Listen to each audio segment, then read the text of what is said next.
6 নম্বর আয়াত, যেখানে আল্লাহ তাআলা ইরশাদ করছেন, ইয়া আইয়ুহাল ইনসানু ইন্নাকা কাদিহুন ইলা রাব্বিকা কাদহান ফামুলাকি। অর্থাৎ হে মানুষ, তুমি তোমার রবের কাছে পৌঁছা পর্যন্ত কঠোর পরিশ্রম করতে হবে, অতঃপর তুমি তার সাক্ষাৎ লাভ করবে। আমাদের আলটিমেট গোল হচ্ছে আমরা আল্লাহর কাছে ফিরে যাব, ঠিক কিনা বলেন? কেউ মারা গেলে আমরা কি বলি? ইন্না লিল্লাহি ওয়া ইন্না ইলাইহি রাজিউন। আমরা আল্লাহর জন্য এবং আল্লাহর দিকেই আমরা ফিরে যাব। তো আল্লাহ বলেন, ইন্নাকা কাদিহুন ইলা রাব্বিকা কাদহান ফামুলাকি। হে মানুষ, তুমি তোমার রবের কাছে পৌঁছা পর্যন্ত কঠোর পরিশ্রম করতে হবে, তারপরে তুমি তোমার রবের সাক্ষাৎ পাবে। তার মানে এই দুনিয়াটা হচ্ছে পরিশ্রমের জায়গা। প্রিয় ভাইরা, এখানে পরিশ্রম না করলে সফলতার দেখা মিলে না। বাঁচতে হলে, সার্ভাইভ করতে হলে, টিকে থাকতে হলে আপনাকে পরিশ্রম করতে হবে।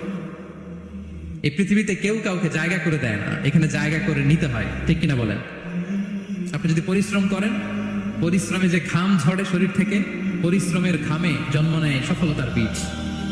আপনি যখন হাড় ভাঙা পরিশ্রম করবেন, এই পরিশ্রমে যে লোনা পানি বেরোবে, যে ঘাম বেরোবে, এই ঘামেই জন্ম নেয় সফলতার বীজ। এবং সফলতার কোনো শর্টকাট হয় না প্রিয় ভাইরা। অনেকে অল্পতে সফল হতে চায়, শর্টকাট খুঁজে, আসে না নাই? না, সফলতার জন্য আপনাকে লং কাটে যেতে হবে। ওখানে কোনো লিফট থাকে না, সিঁড়ি বেয়ে উঠতে হয়। অনেকে চায় যে সফলতার লিফটে উঠবো, সুইচ চাপবো, সাকসেসফুল ইন লাইফ। না, এত সহজ না, আপনাকে সিঁড়ি বেয়ে উঠতে হবে। তাহলে পরিশ্রমের কোনো বিকল্প নেই। এই দুনিয়াটা হচ্ছে পরিশ্রমের জায়গা, সংগ্রামের জায়গা। আপনি সফল হতে হলে আপনাকে পরিশ্রম করতে হবে, করতেই হবে। আর পরিশ্রমে কোনো লজ্জা নেই। আমি বিভিন্ন আমার আলোচনায় বলি, কাজে লজ্জা নেই। কিসে লজ্জা নেই? আওয়াজ করে বলুন সবাই। কাজে লজ্জা নেই। লজ্জা হচ্ছে অলসতায়, লজ্জা হচ্ছে হাত পাতায়, লজ্জা হচ্ছে অকর্মণ্যতায়। কাজে লজ্জা আছে? লজ্জা কিসে বলেন সবাই? লজ্জা হচ্ছে অলসতায়, অকর্মণ্যতায়।